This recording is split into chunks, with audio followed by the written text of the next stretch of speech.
Running. Okay, this is a story about me, for a change. I mean, I tell stories about other people all the time, so I should tell my... Sorry. They're telling me to get on with it. Okay, once upon a time, there was a little boy... Well, it was little once. Anyway, there was a little boy called Jack, who lived with his mother. But Jack and his mother were very, very poor. They had no money at all. In fact, the only thing they had was a poor old cow called Milky White. And she would give milk every day, which helped Jack and his mother live. Anyway, one day, Milky White just stopped giving milk. Just stopped. No reason at all.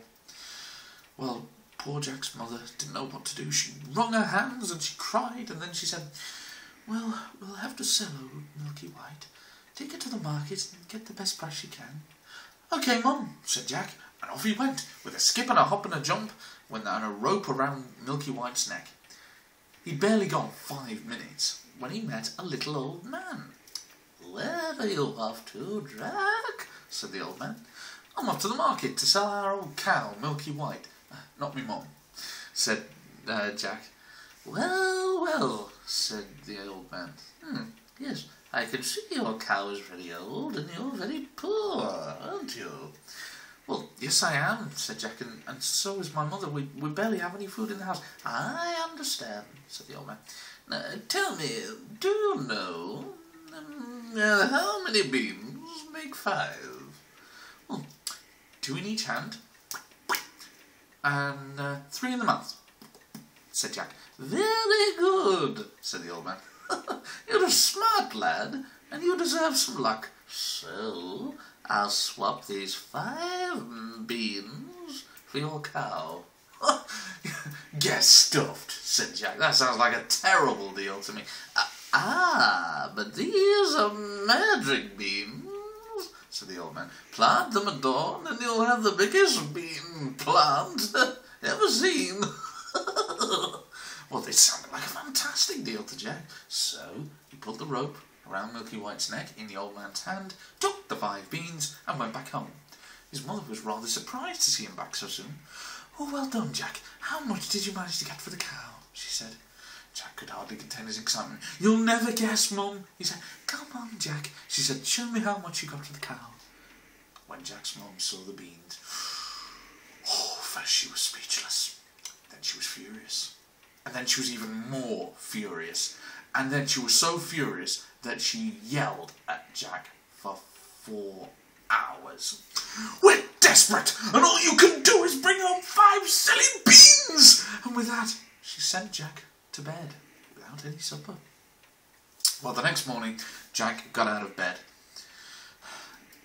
He wondered why it was still dark outside. I mean, let's face it, Jack loved his bed. What do you mean Jack loved his bed?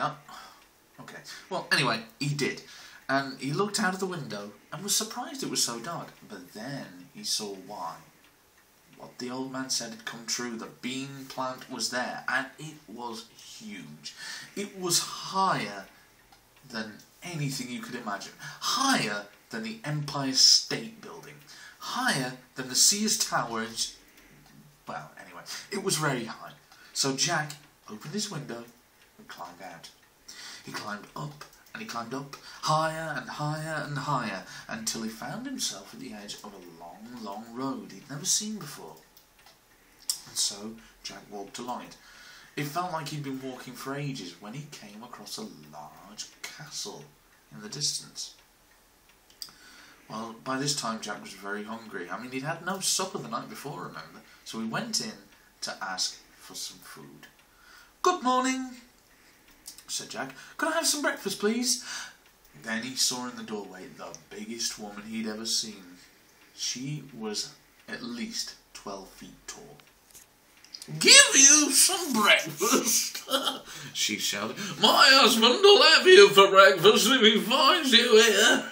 There's nothing he likes more than a tasty little boy, particularly an English one." But Jack didn't care. He was just too hungry. "Oh, go on," he said. "Just one thing and I'll be on my way."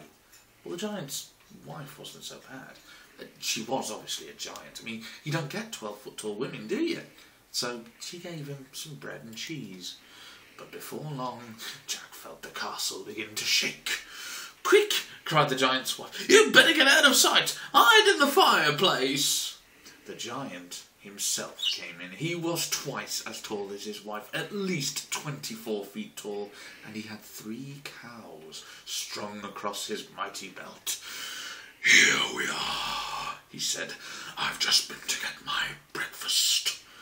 But before he could say anything else, or his wife could wish him good morning, the giant hoisted his mighty head up to the ceiling and gave a great sniff and said, "Fee, fi, fo, fum. I smell the blood of an Englishman. Be he alive or be he dead, I'll grind his bones to make my bread. I'm out of practice. Well, the giant looked here and he looked there. He looked there and he looked here, but he couldn't find any sign of the little boy. Eventually his wife told him that he must be mistaken and he should sit down to have a nice breakfast. When the giant had finished his breakfast, he pushed his plate aside and his dirty mug and wiped his face on the tablecloth in the most disgusting way and said, "Bring me my bags of gold." Well, the wife brought 3 of the giant's 26 bags of gold to the table. They were very heavy, mind you, and plonked them down in front of him, and the giant began to count his money. 1, 2, 3. No sooner had the giant said 3 than his eyes closed and he began to sleep. Jack had never seen so much money in his whole life. So, while the giant's wife was washing up all the giant's breakfast plates and his bath full of tea, he grabbed all the bags of gold and ran back down the beanstalk. Well, time went by and Jack's mother was delighted with the gold, but eventually, of course, it ran out and Jack decided to climb the beanstalk once more. This time the giant's wife was rather suspicious and didn't want to let him in at first, but Jack won her over with his famous smile and his charm and slipped her a $5. So in the end, she let him in, and he had a great big bowl of cornflakes. But Jack had only just finished when the castle began to shake, and in came the giant. Fee, fi, fo, fum. And so it went on. But the giant could not find Jack anywhere. He jumped into the washing up bowl before the giant's wife could see him and before the giant could see him. So the giant settled down to a hearty breakfast of 68 corned beef sandwiches, 48 large stuffed crust pizzas, 28 McDonald's Happy Meals and 3 baths full of beer. Well, when he finished that, the giant said, "Bring me my hen." Jack thought, God, he can't still be hungry, can he? But no. The giant's wife put the hen on the table, and the giant said, "Lay." Immediately, the hen laid a beautiful golden egg. Jack could hardly believe his eyes. The giant said, "Lay," 6 more times, and each time, the hen laid a golden egg.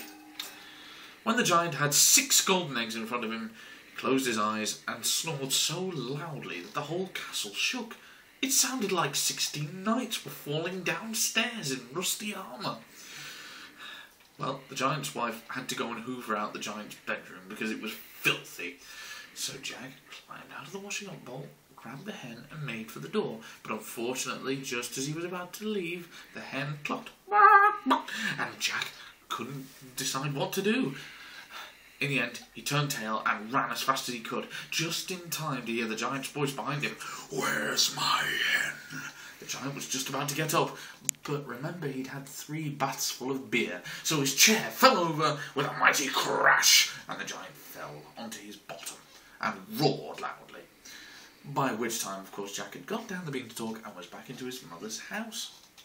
His mother wasn't very pleased with the hen at first, but as soon as Jack said "lay" and the hen had laid a golden egg, his mother soon changed her tune. Well, the golden eggs, of course, would last forever, but after a few months, Jack got bored and decided he would climb the beanstalk one final time.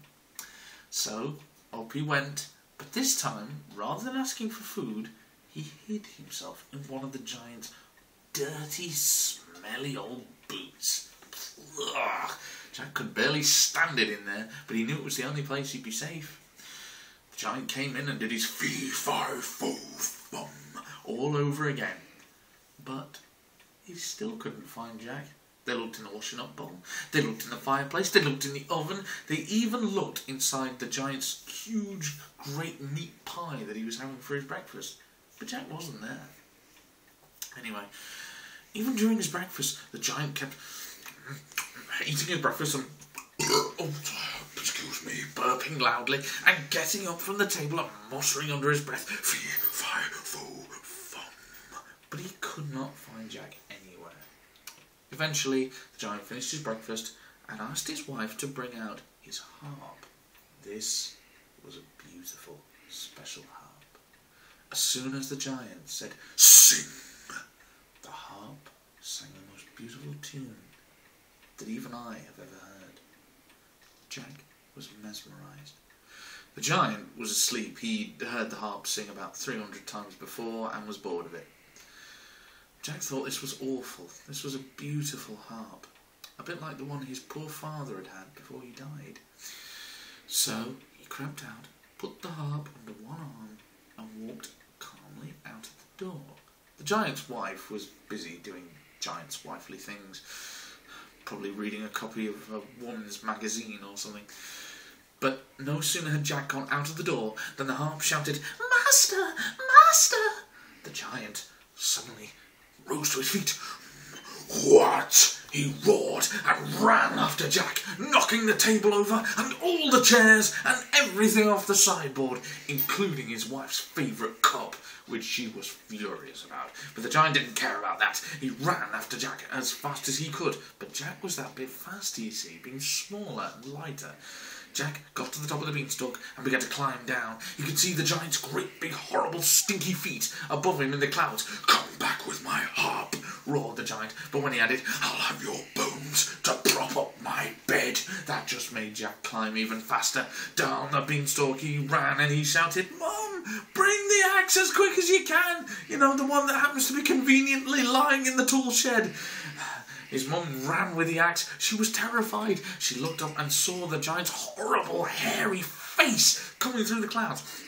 Jack took the axe and gave a great swing at the beanstalk. The stalk shuddered. He swung again, and the stalk shuddered a bit more, and he swung once more with all his strength, and down came the beanstalk.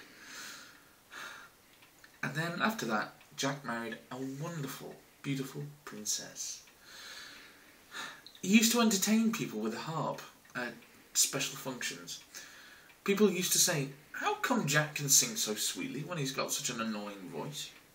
As for the giant's castle, it floated off to another land. I think it's based somewhere in Norway, I'm not sure. And as for the giant, well, I'm afraid he fell off the beanstalk and died horribly. But who cares about him? I don't.